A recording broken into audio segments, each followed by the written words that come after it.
नमस्कार मित्रों, स्वागत है आप सभी का हमारे इस एजुकेशनल चैनल मीमांसा यथार्थ पे। मैं गरिमा एक बार फिर उपस्थित हूँ आप सभी के सामने लेकर क्लास 6 की जो सामाजिक एवं राजनीतिक जीवन यानी कि सिविक्स की एनसीईआरटी है उसका चैप्टर 2। दोस्तों, इससे पहले हमने इसका चैप्टर 1 कर लिया है जिसमें हमने विविधता, जिसका नाम था विविधता की समझ, जिसमें हमने विविधता को जाना और विविधता से क्या क्या फ़ायदे होते हैं वो भी जाने, और हमारा देश कैसे विविधता में एकता को समाहित किए हुए है हमने उसका भी अध्ययन किया।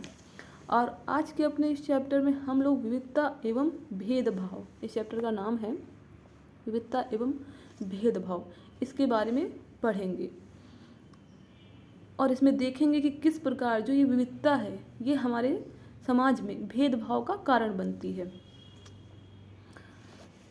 वैसे विविधता तो अच्छी चीज़ है, लेकिन ये कभी कभी जो है भेदभाव को भी बढ़ावा देती है। इसके कारण लोग भेदभाव करने लगते हैं। तो ये कैसे होता है, आज इस चैप्टर में अपने हम लोग इसी विषय में बात करने जा रहे हैं। हम क्या हैं, हम कैसे हैं, यह कई चीज़ों पर निर्भर करता है। जैसे हम कैसे रहते हैं और कौन सी भाषाएं बोलते हैं, तथा क्या खाते हैं और क्या पहनते हैं, कौन से खेल खेलते हैं और कौन से त्यौहार मनाते हैं, है ना।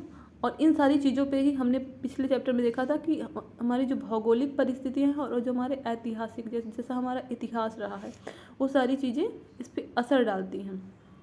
और हमने देखा था कि हमारे जो देश में जो संसार के जो 8 धर्म हैं वो सारे ही हमारे देश में हैं। तो किस प्रकार से हमारे देश में विविधता को समाहित करके रखा है। यहाँ पे 1600 से ज़्यादा भाषाएँ और बोलियाँ बोली जाती हैं और 100 से भी ज़्यादा तरह के नृत्य भी हैं यहाँ पे। तो इसमें इस चैप्टर में यही बताने की कोशिश की है कि यह विविधता हमेशा खुश होने का कारण नहीं बनती। हम उन लोगों के साथ सुरक्षित एवं आश्वस्त महसूस करते हैं जो हमारी तरह दिखते हैं। आप लोगों ने भी अपने आसपास देखा होगा या अपने फ्रेंड सर्कल में भी देखा होगा, ज़्यादातर दोस्ती हम लोगों की उन्हीं के साथ होती है जिनके विचार हमसे मेल खाते हैं, जो हमारी तरह दिखते हैं। हम लोग उन्हीं की तरफ आकर्षित होते हैं या उन्हीं से बात करने की कोशिश करते हैं। हम उन लोगों की तरफ ज़्यादा नहीं आकर्षित होते जो हमसे थोड़ा सा भिन्न दिखते हैं। हम उनको थोड़ा सा अजीब तरह से देखते हैं ना, कि वो हमको एकदम अपरिचित से लगते हैं, कि जो अलग दिखते हैं। कई बार हम समझ नहीं पाते कि वह, या जान नहीं पाते कि हमसे अलग क्यों हैं। और जो लोग हमसे अलग दिखते हैं उनके बारे में लोग अलग एक खास तरह की राय बना लेते हैं कि ये ऐसे हैं, ये ऐसे हैं, है ना। तो यही चीज़ें हैं जो भेदभाव को जन्म देती हैं, जो कुछ अलग दिखते हैं। यहाँ पे आपकी एनसीईआरटी में कुछ चित्र दे रखे थे तो हमने वो भी डाल लिए हैं कि यहाँ पे देखिए विकलांग बच्चा है, तो इसके बारे में लोग किस किस तरह की बातें करती हैं। मतलब ये लोग भी सामान्य लोगों से अलग होते हैं। तो कुछ मतलब फिजिकली हैंडीकैप्ड हैं। तो इसमें क्या है, देखो लोग तरह तरह की बातें करते हैं। मेरी बोली लड़खड़ाती है, इसके अलावा और भी कुछ, मैं उदास हो जाता हूँ। जो इस टाइप के लोग होते हैं जो मतलब किसी भी प्रकार से डिसेबिलिटी का शिकार हैं, वो लोग थोड़ा सा मतलब खुद से ही हीन भावना का वो उनके अंदर आ जाती है, क्योंकि वो लोगों के व्यवहार के कारण आती है। क्योंकि समाज के लोग उनको स्वीकार नहीं कर पाते और क्योंकि वो सारे काम कर पाने में सक्षम नहीं होते हैं। तो कभी कभी लोग सोचते हैं कि क्या उसका दिमाग सही है कि नहीं है। मतलब वो फिजिकली डिसेबल्ड है, मतलब उसका शारीरिक रूप से वो विकलांग है, तो लोग सोचते हैं कि उसका दिमाग भी वैसा होगा।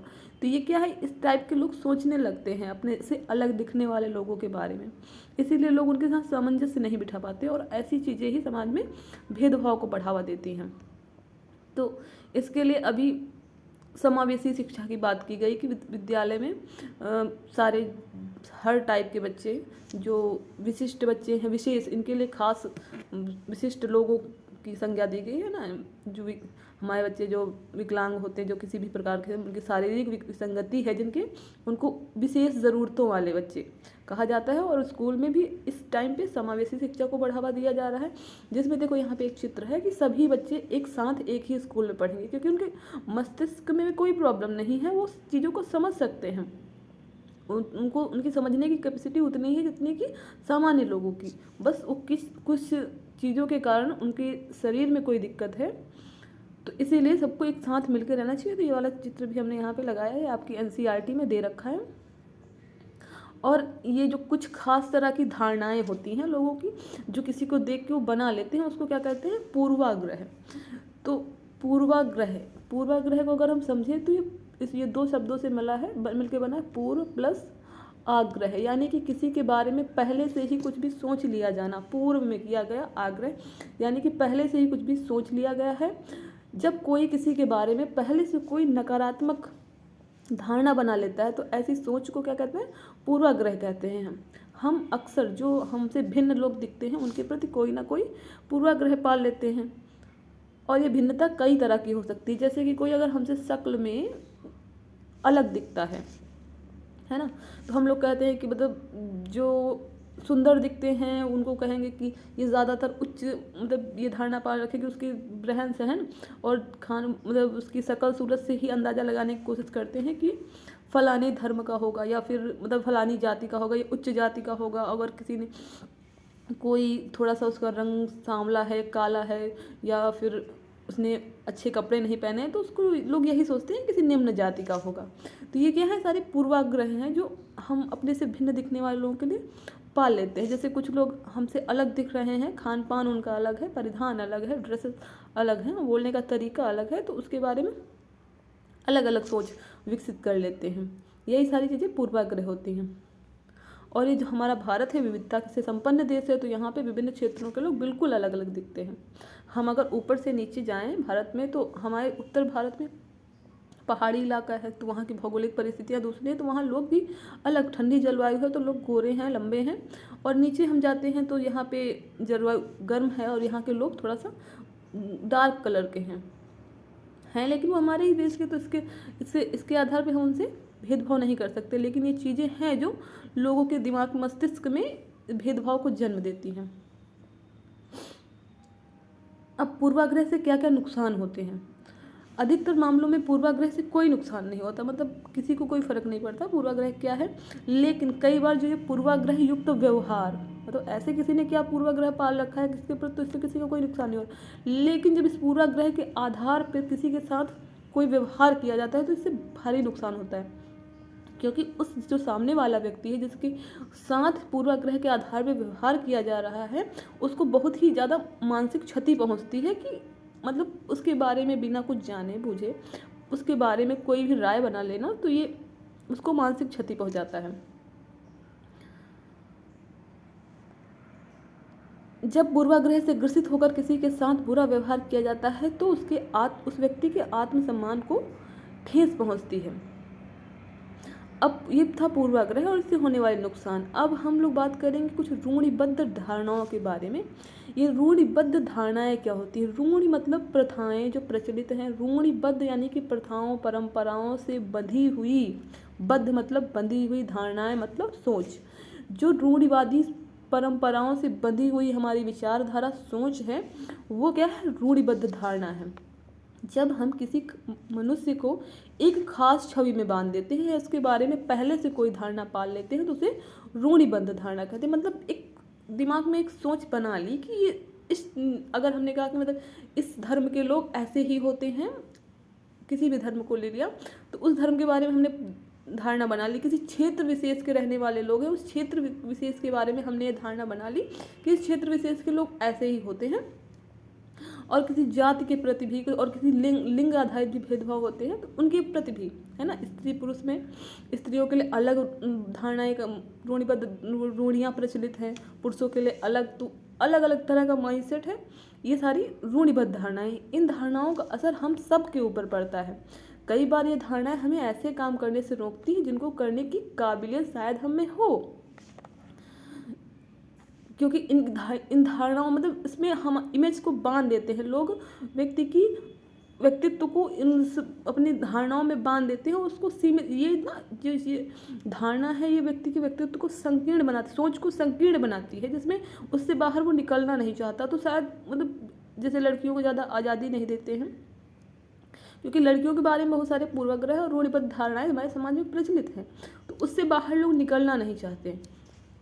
तो इसीलिए बहुत बार ऐसे कामों को करने से रोकते हैं जिनकी काबिलियत जो शायद हम कर सकते हैं, और लेकिन फिर इन्हीं के चलते नहीं कर पाते हैं। जैसा माना जाता है कि हवाई जहाज़ उड़ाने की काबिलियत लड़कियां उड़ाने का कार्य लड़कियां नहीं कर सकती, मतलब वो उसके योग्य नहीं, ये काम सिर्फ पुरुष ही कर सकते हैं, ऐसा माना जाता था। लेकिन अभी ऐसा नहीं है, अभी ये चीज़ें बदल रही हैं समाज में, और अब तो सारी हमारी आर्मी में भी लड़कियां जा रही हैं। तो अब उन क्षेत्रों में भी जहाँ जिनके लिए जो विशेष पुरुषों के लिए विशेष माने जाते थे, उनमें भी महिलाओं की भागीदारी देखी गई है। और ये कुछ अगर चाहें तो लड़कियां सब कुछ कर सकती हैं, लेकिन उनको अवसर मिलना चाहिए और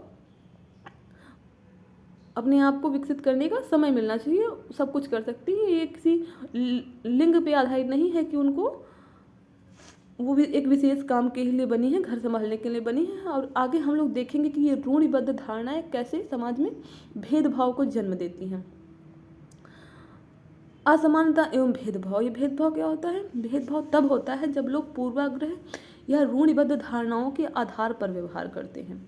यही रूढ़िबद्ध धारणाएं जब लोगों के व्यवहार में आ जाती है, इनके आधार पर लोग व्यवहार करने लगते हैं, तो ये क्या है? भेदभाव को जन्म देती है। किसी भी व्यक्ति को धर्म, जाति, लिंग या क्षेत्रीयता के आधार पर किसी सुविधा से वंचित रखने को भेदभाव कहते हैं। जब किसी व्यक्ति को उसके धर्म के आधार पर डिस्क्रिमिनेट किया जाता है, उसको कुछ करने से रोका जाता है, उसकी जाति के आधार पे उसको किसी काम करने से रोका जाता है, उसके लिंग के आधार पे कि तुम स्त्री हो, तुम पुरुष हो, तुम ये कर सकते हो, तुम फलाना काम नहीं कर सकते हो, या तुम फलाने क्षेत्र के हो, तो इन सब के आधार पे जब किसी को वंचित किया जाता है तो ये भेदभाव कहते हैं। अब हम लोग देखेंगे आगे कि इसमें भेदभाव अलग अलग लैंगिक लिंग के आधार पे किया जा रहा है तो लैंगिक है, धर्म के आधार पे भेदभाव हो रहा है तो धार्मिक है, और जाति के आधार पे भेदभाव किया जा रहा है तो जातिगत है। तो अब हम यहाँ पे अलग अलग इन भेदभावों को समझने की कोशिश करेंगे। लैंगिक भेदभाव क्या होता है? ये लैंगिक भेदभाव, लैंगिक भेदभाव यानी कि लिंग पर आधारित भेदभाव है।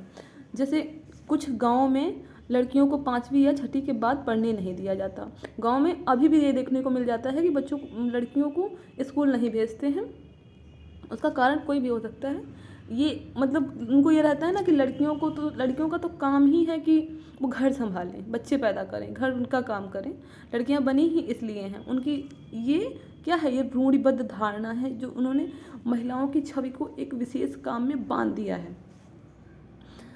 तो बचपन में ही 5वीं क्लास तक भेजा, नहीं भेजा, कुछ लड़कियों को तो स्कूल भेजते ही नहीं हैं। तो अगर शिक्षा आज के समय में कितनी ज़रूरी है आप लोग जानते हैं। अगर कोई नहीं पढ़ा लिखा है तो समाज में आज के समय में तो सर्वाइव करना भी मुश्किल है अगर आप शिक्षित नहीं हैं तो, क्योंकि इतनी तरह की मतलब दुनिया इतनी एडवांस होती जा रही है और आपको अक्षर ज्ञान भी नहीं है। तो ये ना बहुत ही ज़्यादा विसंगति पैदा करती है ये चीज़ें। ज़्यादातर लड़कियों को पढ़ाई के बाद कोई रोज़गार नहीं करने दिया जाता है, बल्कि उन्हें शादी के लिए बाध्य किया जाता है। अब कुछ लड़कियां अगर वो पढ़ भी गई हैं, मतलब आज के समय की ज़रूरतों को देखते हुए अगर माँ बाप ने उनको स्कूल भेज भी दिया, पढ़ा भी दिया है, तो फिर भी बहुत सारे बच्चों के घर वाले यही करते हैं कि लड़कियों को जॉब नहीं करने देना है, क्योंकि लड़कियों को तो घर संभालना है, बच्चे पैदा करने हैं, घर वालों की देखभाल करनी है, उनकी सेवा करनी है। तो उनको स्कूल भेजने की कोई ज़रूरत नहीं। वो अपने बच्चों को पढ़ा सकें, बच्चों को कर सकें, इसीलिए उनको स्कूल भेज देते हैं, लेकिन उनको जॉब नहीं करने देते। तो ये मतलब महिलाओं को इंडिपेंडेंट होने से रोकती है ये धारणाएं जो हैं। कई परिवारों में लड़के लड़कियों को पश्चिमी परिधान पहनने की इजाज़त नहीं होती।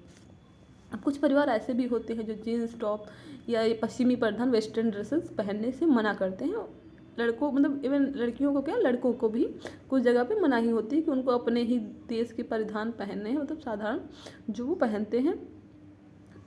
जीन्स पहनने पे रोक होगी, बहुत सारे घरों में ऐसा होता है। और जैसे एक समाज में प्रचलित है कि एक आदर्श लड़की कैसी होगी। ऐसा माना जाता है कि लड़कियों को धीमी आवाज़ में बात करनी चाहिए और सबकी बात माननी चाहिए। लड़कियों के लिए ज़रूरी है कि वो खाना बनाना, साफ़ सफाई करना और घर के काम काज करना सीखें। समाज में ये प्रचलित है, आपके हमारे सबके ही घर में ये कहा जाता है कि लड़कियों को धीमी आवाज़ में बात करना चाहिए, किसी से तेज़ आवाज़ में बात नहीं करना चाहिए। अगर कोई लड़की तेज़ आवाज़ में बोल देती है या अपनी बात इवन बात तक रख देती है किसी के सामने, तो उसको कहते हैं कि असभ्य है, इसको तमीज़ नहीं है, इसको सिखाया नहीं गया है घर में। तुम ऐसे कहेंगे, तुम लड़की हो, तुमको थोड़ी धीमी आवाज़ में बात करनी चाहिए, तुमको खाना बनाना है, तुमको जाके बचपन से ही लड़कियों को मस्तिष्क में डाला जाता है तो लड़कियां तो पराया धन होती हैं, उनको दूसरे के घर जाना है, तुमको दूसरे का भी मतलब अब दूसरा दूसरा परिवार भी चलाना है अपना। पहले बचपन से ये तय होता है कि उनको बताया जाता है कि तुमको दूसरे घर जाना है, पराए घर जाना है, तो तुमको पहले खाना बनाना सीख लो, सारा घर के काम, सिलाई बुनाई कढ़ाई ये सब सीख लो ताकि आगे काम आएगा, क्योंकि तुमको ज़िंदगी में यही करना है, ये पहले से बता दिया गया है। ये हमारे सिस्टम मतलब ये हर जगह है। घर में जो खाना बनाना है, जैसे लड़की 9-10 साल की होती है, थोड़ा सा बड़ी बस उसको माँ बाप घर के काम में लगा देते हैं कि तुम ये करो। और बच्चों को लड़कों को कहते हैं कि अगर लड़के कर भी दे घर के काम करने भी लगे तो उनको ये बता के रोका जाता है कि ये लड़कियों के काम है। अगर कोई लड़का खुद से अगर खाना बनाना चाहे, साफ़ सफाई करता है, तो उसको भी कहेंगे कि ये लड़कियों वाले काम है, तुम्हें लड़कियों वाले काम क्यों कर रहे हो। तो ये सब क्या है कि मतलब बांट दिया है काम को, एक लड़की को एक लड़के को डिसाइड कर दिया। जैसे लड़कों के बारे में भी कि आदर्श लड़का कौन होगा, लड़कों को रोना नहीं चाहिए क्योंकि रोना तो कमजोरी की निशानी है ना। और हर लड़के को बड़े होकर पैसा कमाना है और परिवार पालना होता है। मतलब लड़कों के बारे में भी समाज में ये रूढ़िबद्ध धारणा है, ये प्रचलित है, एक सोच बना दी है कि लड़के तो बहुत मजबूत होते हैं। बचपन में अगर किसी बच्चे को चोट लग जाती है तो माँ बाप क्या कहते हैं, तुम तो मेरे बहादुर बेटे हो, तुम नहीं रो, लड़के नहीं रोते। और लड़कियों को तो रोना उनकी किस्मत में ऐसा लग रहा है, लिख दिया है कि लड़कियां रोने वाली होती हैं, वो बात पे रोती हैं, उनके लिए ये प्रसिद्ध है। और लड़कों के लिए लड़के नहीं रोते। और बहुत सारे लड़के हैं जो बड़े होकर भी मतलब बहुत सारी चीज़ें ऐसी होती हैं प्रॉब्लम जिसमें वो रोना चाहते हैं, लेकिन क्योंकि उनकी समाज ने उनको सिखा दिया है, परिवार ने उनको सिखा दिया है कि लड़के रोते नहीं हैं, इसलिए वो लोग सबके सामने अपने आंसू छुपाते हैं, रो नहीं पाते हैं। क्योंकि लड़कों को मजबूत रहना होता है, उनको तो पैसे कमाने हैं, परिवार पालना है, उनके ऊपर जिम्मेदारी है, और लड़कियों को घर संभालना है, इसीलिए वो रो सकती हैं। ऐसे इसमें जो हमारी मीडिया है उसकी भी बहुत बड़ी भूमिका है। जो एड्स आपने देखे होंगे, ऐड आते हैं, जैसे घड़ी डिटर्जेंट का ऐड आया, घड़ी डिटर्जेंट की बात क्या करें, कोई भी जो धोने वाले साबुन, निरमा जो भी है, इनकी ऐड आते हैं वॉशिंग पाउडर के, तो उसमें ज़्यादातर महिलाएं दिखाई जाएंगी। और जो स्कूटर, बाइक वगैरह उसके जो ऐड आएंगे उसमें सामने पुरुष ही नज़र आते हैं। तो ये भी क्या है कि मतलब ये चीज़ें भी इस चीज़ को बढ़ावा देती हैं कि हाँ स्पेशली ये इनका महिलाओं का काम है, ये पुरुषों का काम है। तो ये चीज़ें भी भेदभाव को बढ़ावा देती हैं। तो क्या ऐसा नहीं हो सकता कि जैसे इसमें लिखा है कि मतलब महिलाएं ही खाना बनाएंगी, पुरुष खाना घर का काम नहीं करेंगे, पुरुष बाहर का ही काम करेंगे। तो आज के समय में जो समय बदल रहा है, अब तो महिलाएं भी रोज़ काम करती हैं, लेकिन ये अभी भी कुछ गाँव में, अगर आप गाँव में देखें और जो पिछड़े हुए इलाके हैं उनमें देखें, तो अभी भी ये चीज़ें प्रचलित हैं कि लड़कियों को स्कूल नहीं भेजना है और घर के काम कराने हैं। लेकिन ऐसा नहीं है कि मतलब लड़कियां रोज़गार नहीं कर सकती, लड़कियां जॉब नहीं कर सकती, या लड़के घर नहीं संभाल सकते, है ना। क्योंकि सबकी अपनी इच्छा होती है कि कोई क्या करना चाहता है। तो ऐसा कुछ नहीं है कि एक मतलब लड़की ही कुछ ऐसे काम कर सकती हैं, लड़के ही कुछ विशेष काम कर सकते हैं। सभी जो एक उनका मन चाहे वो काम कर सकते हैं। सभी को स्वतंत्रता होनी चाहिए, जो कि वर्तमान समय में हमारे संविधान ने हमें दे रखी है। लेकिन इन्हीं रूढ़िबद्ध धारणाओं के कारण अभी भी कहीं पिछड़े इलाकों में ये चीज़ें हमको देखने को मिल जाती हैं। अगला हमारा है धार्मिक भेदभाव। अभी हमने देखा लैंगिक भेदभाव, अब हम देखेंगे धार्मिक भेदभाव। क्या होता है धार्मिक भेदभाव? कई बार किसी खास धर्म का होने के कारण कई लोगों को नौकरी नहीं दी जाती। धर्म के कारण लोगों को कुछ खास सार्वजनिक स्थानों पर जाने की अनुमति नहीं होती है। तो ये धर्म के आधार पर भेदभाव होता है। और ये होता क्यों है? जो धर्म के किसी भी विशेष धर्म के लिए किसी व्यक्ति की जो पहले से बनी हुई रूढ़िबद्ध धारणाएं हैं, वो इस धार्मिक भेदभाव को जन्म देती हैं। जैसे कि आपकी एनसीईआरटी में ही दे रखा है एक एग्जाम्पल कि कुछ मुसलमानों के बारे में रूढ़िबद्ध धारणा है कि वो लड़कियों को पढ़ाने में रुचि नहीं लेते, इसलिए उन्हें स्कूल नहीं भेजते। और जबकि जो अध्ययन किया गया है, सर्वे किया गया है, उसमें वो दिखा रहा है कि मुसलमानों की गरीबी इसका मुख्य कारण है, उनका धर्म नहीं। क्योंकि जहाँ पर भी गरीबों तक शिक्षा पहुँचाने के प्रयास किए गए हैं, वहाँ पर मुस्लिम समुदाय के लोगों ने भी अपने बच्चों को, अपनी लड़कियों को स्कूल भेजने में रुचि दिखाई है। अब ये मतलब वो लोग स्कूल नहीं भेज रहे हैं अपनी लड़कियों को, तो उसका कारण उनका धर्म नहीं है, उनकी गरीबी है। क्योंकि उनके पास इतना धन नहीं है कि वो स्कूल की फीस दे पाएँ और उनको भेज पाएँ। और एक कारण ये भी होता है कि जैसे परिवार बड़ा है तो उसमें काम करने, अब गरीब हैं, कोई और रोजगार नहीं है, तो जितने हाथ उतना काम हो पाएगा। इसलिए भी वो लड़कियों को ही बचपन से अपने साथ खेत पे ले जा रहे हैं, काम कराएं, ये जो भी काम कर रहे हैं वो काम उनसे कभी करवा रहे हैं, तो उतना ही ज़्यादा मतलब अर्न कर पाएंगे, उतना ही ज़्यादा वो धन कमा पाएंगे, जिससे उनका परिवार का खर्चा चलता रहे। और इतना पैसा नहीं है कि वो उनको स्कूल भेज पाएँ। तो ऐसे ही जहाँ पे गरीबों तक शिक्षा पहुँचाने के लिए प्रयास किए गए हैं, जहाँ तक शिक्षा पहुँची है वहाँ पे मुसलमानों ने भी अपने बच्चों को स्कूल भेजा है ना। तो इसमें एक उदाहरण दिया हुआ था, केरल में स्कूल प्रायः घर के पास है। केरल में महिलाओं का शिक्षा दर सबसे ज़्यादा है, और लैंगिक अनुपात भी वहाँ पे ज़्यादा है, महिलाएं पुरुषों से ज़्यादा है। केरल में स्कूल प्रायः घर के पास है, सरकारी बस की सुविधा बहुत अच्छी है, जिससे ग्रामीण क्षेत्रों में शिक्षकों को स्कूल पहुंचने में मदद मिलती है। जैसे सारे स्कूल भी बच्चों के पास हैं तो माँ बाप भी स्कूल भेज देते हैं, अच्छे स्कूल हैं, और जो शिक्षक हैं उसमें भी महिलाओं की संख्या ज़्यादा है, और जो शिक्षक उनको स्कूल तक पहुंचने के लिए किसी भी प्रकार की समस्या का सामना नहीं करना पड़ता, वो आसानी से मतलब बसें उपलब्ध है, कम अच्छी सुविधा है, तो उससे वो स्कूल पहुंच जाते हैं।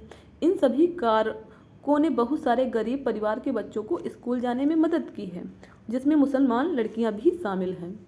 दूसरे राज्यों में जहां ऐसे प्रयास नहीं किए गए, वहां गरीब परिवारों के बच्चों को स्कूल जाने में मुश्किल आती है, चाहे वो मुसलमान हों, जनजाति हों या अनुसूचित जाति के हों। जाहिर है कि मुसलमान लड़कियों की स्कूल में गैर हाजिरी का कारण उनका धर्म नहीं, उनकी गरीबी है।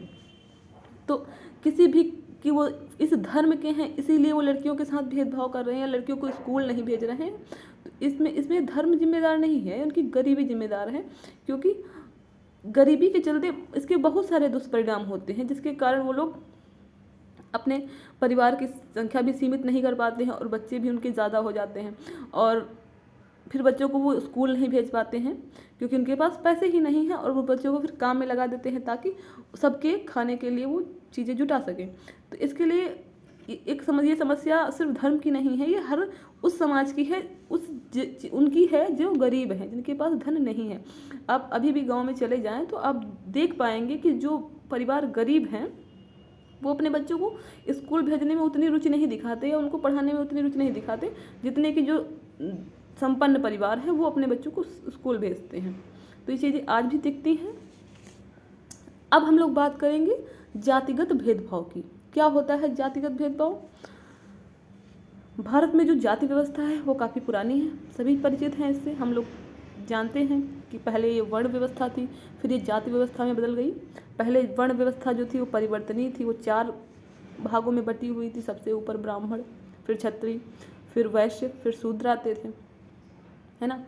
फिर ये वर्ण व्यवस्था जो थी हमारी वो परिवर्तनशील थी। पहले ये था कि ब्राह्मणों को ये कार्य के आधार पर ये वर्गीकरण था। पहले ब्राह्मणों को काम दिया गया शिक्षा का, पूजा पाठ का, है ना। क्षत्रियों को काम दिया गया युद्ध का, रक्षा का।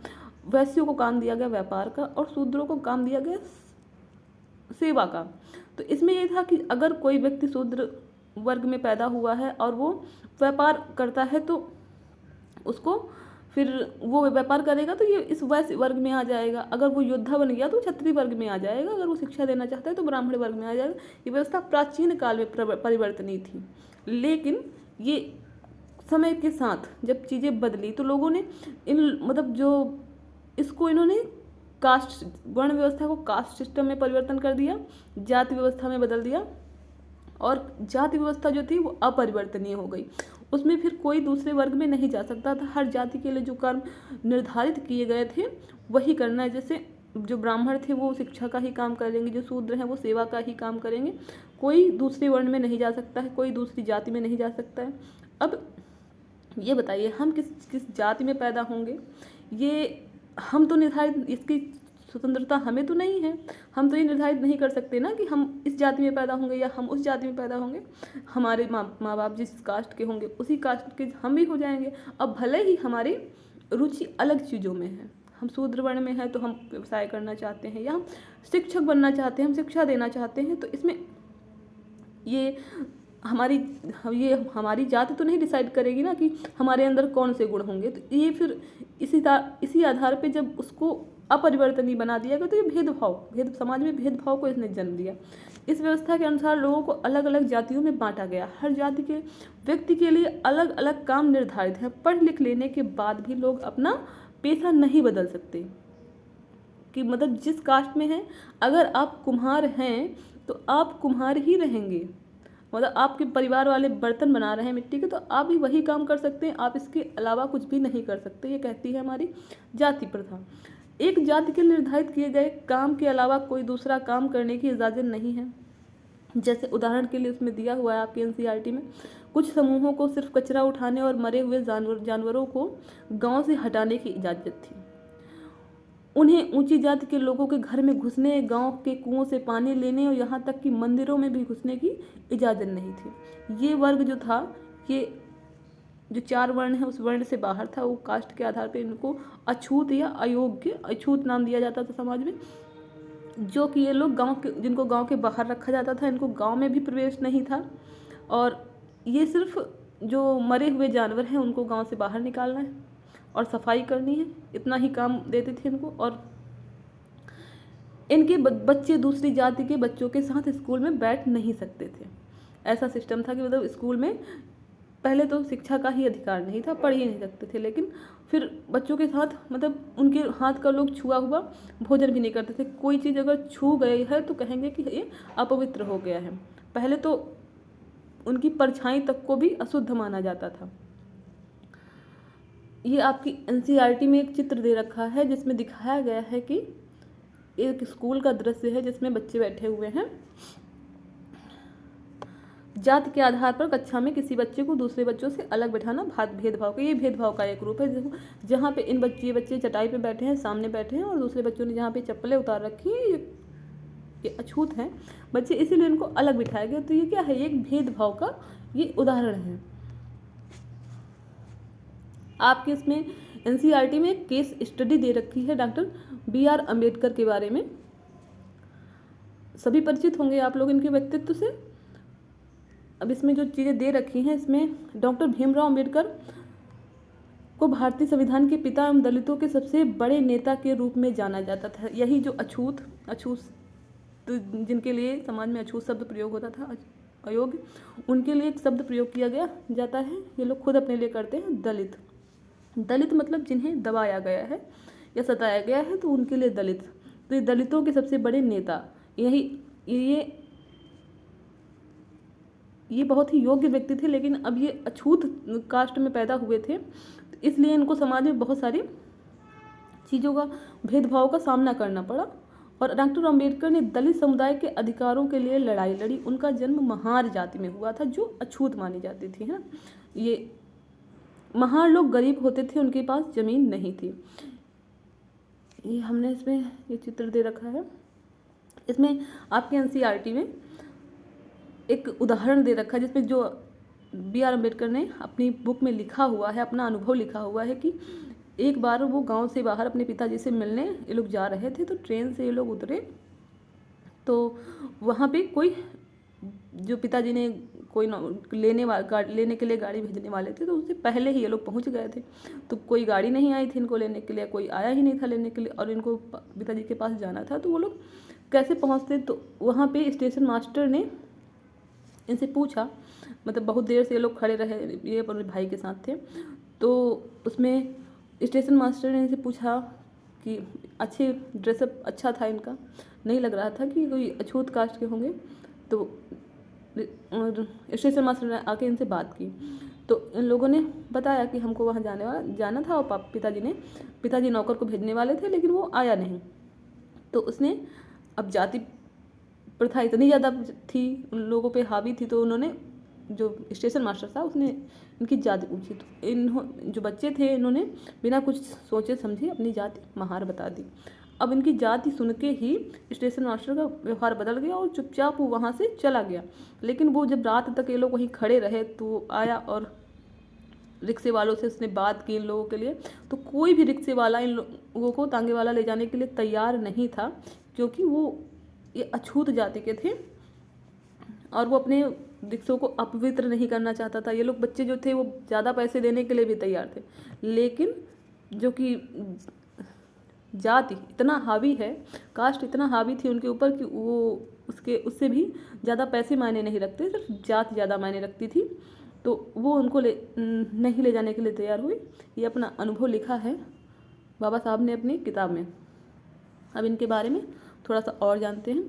उन्हें गांव से बाहर रहना पड़ता था। जो महार जाति के लोग थे उन्हें गांव से बाहर रहना पड़ता था, गांव के अंदर आने की इजाज़त नहीं थी। अम्बेडकर अपनी जाति के पहले व्यक्ति थे जिन्होंने अपनी कॉलेज की पढ़ाई पूरी की और इंग्लैंड जाकर पढ़ाई की तथा स्कूल तथा वकील बने। अम्बेडकर जी अपने जाति के ऐसे पहले व्यक्ति थे जो स्कूल गए और जिन्होंने पढ़ाई की, क्योंकि इससे पहले लोग पढ़ाई नहीं करते थे उनको, और इन्होंने अपनी हायर एजुकेशन प्राप्त की और इन्होंने विदेशों से भी शिक्षा प्राप्त की।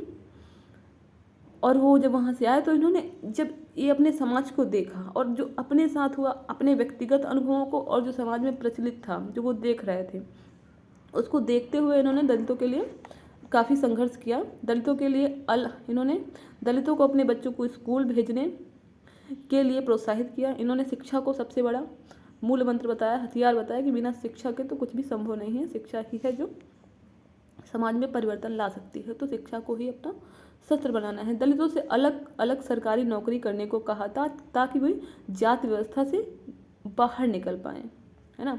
दलितों के मंदिर में प्रवेश के लिए जो कई प्रयास किए गए, उनमें से अम्बेडकर ने नेतृत्व किया इसमें, जिसमें तालाब में और मंदिरों तालाबों का पानी भी मतलब जिस तालाब का पानी पशु पी सकते हैं उस तालाब का पानी अछूत भी नहीं, उसका नहीं पी सकता। अछूत के पीने से वो अशुद्ध हो जाएगा, ऐसा था हमारे समाज में।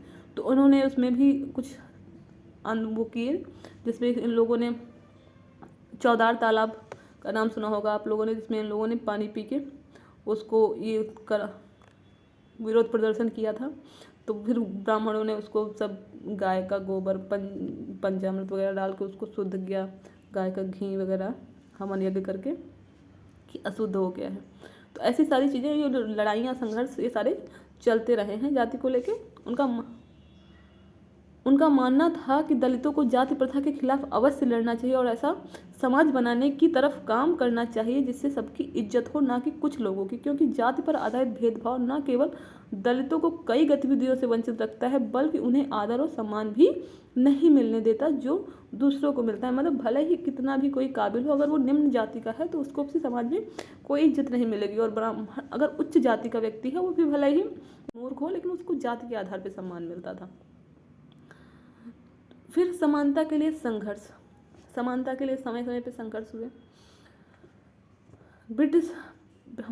ब्रिटेन का उपनिवेश था हमारा देश, और ये इधर जो जाति व्यवस्था को तोड़ने के लिए ना, जो लैंगिक भेदभाव, धार्मिक भेदभाव, ये सारे संघर्ष तो चल ही रहे थे। उसमें फिर हमारी जो ब्रिटेन के लिए स्वतंत्र आज़ादी के लिए लड़ाई, ये सारी चीज़ें एक साथ चल रही थी।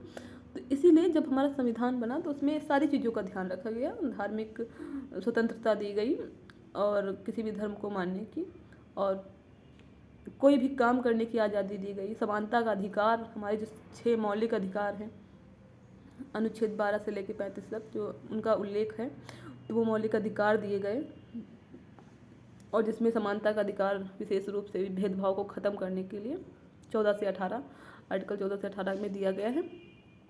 ब्रिटिश शासन से आज़ादी पाने के लिए जो संघर्ष किया गया था, उनमें समानता के व्यवहार के लिए किया गया संघर्ष भी शामिल था। दलितों, औरतों, जनजाति लोगों और किसानों ने अपने जीवन में जिस गैर बराबरी का अनुभव किया, उसके खिलाफ उन्होंने लड़ाई लड़ी। इस लड़ाई में जो दलित थे, जो औरतें थीं, महिलाओं को भी तो उनके साथ भी तो लैंगिक आधार पर भेदभाव किया जाता था। जो ट्राइब्स थी, समाज से बाहर रहते थे वो लोग, उनको भी भेदभाव किया जाता था। तो उन्होंने किसान उनके साथ भी भेदभाव किया जाता था। इन सब ने लड़ाई लड़ी, ये स्वतंत्रता का संघर्ष वो भी, और समानता के लिए संघर्ष, दोनों चीज़ें एक साथ चली। बहुत सारे दलितों ने संगठित होकर मंदिर में प्रवेश पाने के लिए संघर्ष किया। महिलाओं ने मांग की कि जैसे पुरुषों के पास शिक्षा का अधिकार है, वैसे उन्हें भी अधिकार मिले। किसानों और दलितों ने अपने आप को जमींदारों और उनकी ब्याज दर से छुटकारा दिलाने के लिए संघर्ष किया। 1900 जैसे पहले किसानों का भी, जो साहूकार लोग थे, किसानों का शोषण करते थे, इसके लिए आप मदर इंडिया मूवी का उदाहरण ले सकते हैं। उसमें दिखाया गया है किस प्रकार एक साहूकार एक गरीब किसान परिवार का शोषण करता है और ये उनसे वो ऋण लेते थे, उस उधार का कुछ चक्र ऐसा चलता है कि उसका पूरा परिवार नष्ट हो जाता है ना। ऐसा कुछ संघर्ष दिखाया गया इसमें। 1947 में भारत जब आज़ाद हुआ और एक राष्ट्र बना तो हमारे नेताओं ने समाज में व्याप्त कई तरह की असमानताओं पर विचार किया। संविधान को लिखने वाले लोग भी इस बात से अवगत थे कि हमारे समाज में कैसे भेदभाव किया जाता है और लोगों से उनके खिलाफ संघर्ष किया है। मतलब उनके नज़र में जो संघर्ष चल रहा था वो संघर्ष भी था और जो भेदभाव हो रहा था हमारे समाज में उनसे भी परिचित थे, क्योंकि वो समाज के ही लोग थे जो हमारी संविधान सभा का अंग बने। तो समाज में चल रहे वो भेदभाव से पूरी तरीके से परिचित थे। कई नेता इन लड़ाइयों के हिस्सा थे, जैसे डॉक्टर अम्बेडकर। इसलिए नेताओं ने संविधान में ऐसी दृष्टि और लक्ष्य रखा जिससे भारत के सभी लोगों को बराबर माना जाए। अस्पृश्यता यानी छुआछूत को अपराध की तरह देखा जाता है और उसे कानूनी रूप से खत्म कर दिया गया है। जो अस्पृश्यता का उन्मूलन आर्टिकल 17 में किया गया है कि कोई किसी के साथ छुआछूत वाला व्यवहार नहीं किया रहेगा, अगर ऐसा करेगा तो उसके लिए दंड का प्रावधान है हमारे संविधान में। इन सब के अलावा संविधान ने सरकार पर यह विशेष जिम्मेदारी डाली कि वह गरीबों और मुख्यधारा से अलग पड़ गए समुदायों को इस समानता के अधिकार के फायदे दिलवाने के लिए विशेष कदम उठाएं। संविधान के लेखकों ने यह महसूस किया कि लोगों को अपने त्यौहार मनाने और अपने आप को खुले रूप से अभिव्यक्त करने की आज़ादी होनी चाहिए। उन्होंने कहा कि कोई एक भाषा, धर्म या त्यौहार सबके लिए अनिवार्य नहीं बनना चाहिए कि कोई किस धर्म को मानेगा, ये उसकी व्यक्तिगत, उसकी निजी स्वतंत्रता है। उसमें कोई मतलब राज्य इंटरफेयर नहीं करेगा, कोई कुछ नहीं करेगा। जो व्यक्ति स्वतंत्र है अपने धर्म को मानने के लिए, अपनी भाषा को बोलने के लिए और अपने त्यौहार मनाने के लिए, तो कोई भी कुछ भी कर सकता है। इसके लिए धार्मिक स्वतंत्रता मिली हुई है। उन्होंने जोर दिया कि सरकार सभी धर्मों को बराबर मानेगी, है ना। हमारा जो राष्ट्र है वो पंथ निरपेक्ष है, पंथ निरपेक्षता पे जोर देता है, यानी कि सभी जो संविधान के लिए सारे धर्म समान हैं, देश के लिए सारे धर्म समान हैं, वो सबको इक्वली प्रोटेक्ट करेगी लेकिन किसी को विशेष महत्व नहीं देगी। इसीलिए भारत एक धर्मनिरपेक्ष देश है जहाँ लोग बिना भेदभाव के अपने धर्म का पालन करते हैं। धर्मनिरपेक्षता को हमारी एकता के लिए महत्वपूर्ण कारक के रूप में देखा जाता है कि हम इकट्ठे रहते हैं और एक दूसरे की इज्जत करते हैं।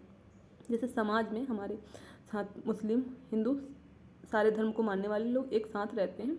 आप में से भी कई लोग आपके मित्र, अगर आप मुस्लिम हैं तो आपके मित्र हिंदू होंगे, और अगर आप हिंदू हैं तो आपके कुछ मित्र मुस्लिम होंगे, जिसमें आप लोग भी, मुस्लिम लोग हिंदुओं के त्यौहार मना लेते हैं, हिंदू लोग उनके त्यौहार मना लेते हैं। तो ऐसा हमारे समाज में देखा जाता है। समानता को एक अहम मूल्य की तरह माना गया है जो हम सभी को एक भारतीय के रूप में जोड़ती है। मतलब हमारी जो राष्ट्रीयता है वो भारतीय है, जो हमें एक सूत्र में बांध के रखती है ना।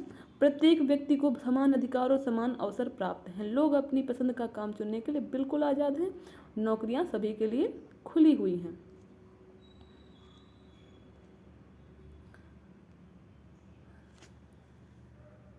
तो ये था आपका चैप्टर विविधता और भेदभाव, है ना। जिसमें हमने समानता के लिए जो संघर्ष हुए, पहले विविधता को देखा, फिर विविधता के कारण उत्पन्न हुए भेदभाव को देखा, फिर भेदभाव कितने आधार पे होता है, लैंगिक, धार्मिक, जातिगत, उसको देखा। उसके बाद फिर उसके लिए कौन कौन से संघर्ष किए गए, फिर उसके लिए क्या क्या हमारे संविधान में प्रावधान है। तो यहाँ पे हमने अपने भारत के जो संविधान की उद्देशिका है, जो हमारी प्रस्तावना है, उसको लिया हुआ है, जिसमें जो हमारे संविधान को प्रकट करती है, दिखाती है। किसमें लिखा हुआ है, हम भारत के लोग भारत को एक संपूर्ण प्रभुत्व संपन्न समाजवादी पंथ निरपेक्ष लोकतंत्रात्मक गणराज्य बनाने के लिए तथा उसके समस्त नागरिकों को सामाजिक, आर्थिक और राजनीतिक न्याय, विचार, अभिव्यक्ति, विश्वास, धर्म और उपासना की स्वतंत्रता, प्रतिष्ठा और अवसर की समता प्राप्त कराने के लिए तथा उन सब में व्यक्ति की गरिमा और राष्ट्र की एकता और अखंडता सुनिश्चित करने वाली बंधुता बढ़ाने के लिए दृढ़ संकल्प होकर अपनी इस संविधान सभा में आज तारीख 26 नवंबर 1949 ईस्वी मिति मार्गशीर्ष शुक्ल सप्तमी संवत 2006 विक्रमी को एतद् द्वारा इस संविधान को अंगीकृत, अधिनियमित और आत्मार्पित करते हैं। ये है हमारे संविधान की प्रस्तावना, जिसमें देखिए आप सामाजिक, आर्थिक और राजनीतिक न्याय मिला हुआ है हम लोगों को, विचार, अभिव्यक्ति, विश्वास और धर्म की उपासना की स्वतंत्रता मिली हुई है कि कोई किसी भी धर्म को अपने विचार प्रकट कर सकता है। अभिव्यक्ति की स्वतंत्रता है, किसी भी चीज़ में, धर्म में, किसी भी पंथ में विश्वास रख सकता है, किसी भी धर्म में किसी भी धर्म को मान सकता है, उपासना कर सकता है, उसकी हमें स्वतंत्रता है। सबको समान अधिकार है। प्रतिष्ठा और अवसर की समानता, किसी भी व्यक्ति को प्रतिष्ठा प्राप्त करने और किसी भी चीज़ का अवसर प्राप्त करने की समानता है। और इन सब में भी व्यक्ति की जो अपनी डिग्निटी है, उसकी गरिमा है और राष्ट्र की एकता और अखंडता को सुनिश्चित करे, वो बंधुता बढ़ाने के लिए इस संविधान में प्रावधान है। तो ये था हमारा दूसरा चैप्टर एनसीईआरटी क्लास 6 का, विविधता एवं भेदभाव। आशा है कि ये चैप्टर आपको अच्छे से समझ में आ गया होगा। और अगर आपको ये वीडियो पसंद आया है तो इसको लाइक करिए और अपने मित्रों के साथ शेयर करिए। ये एनसीईआरटी का चैप्टर 2 था। एनसीईआरटी का महत्व आप लोग जानते हैं कि ये कोई भी परीक्षा हो, आपकी टेट, सुपर टेट, आप यूपीएससी, सिविल सर्विसेज में भी बेसिक नॉलेज के लिए हम लोग एनसीईआरटी पढ़ते हैं। तो इसको आप लोग देखिए। मिलते हैं अपने अगले वीडियो में, तब तक के लिए नमस्कार।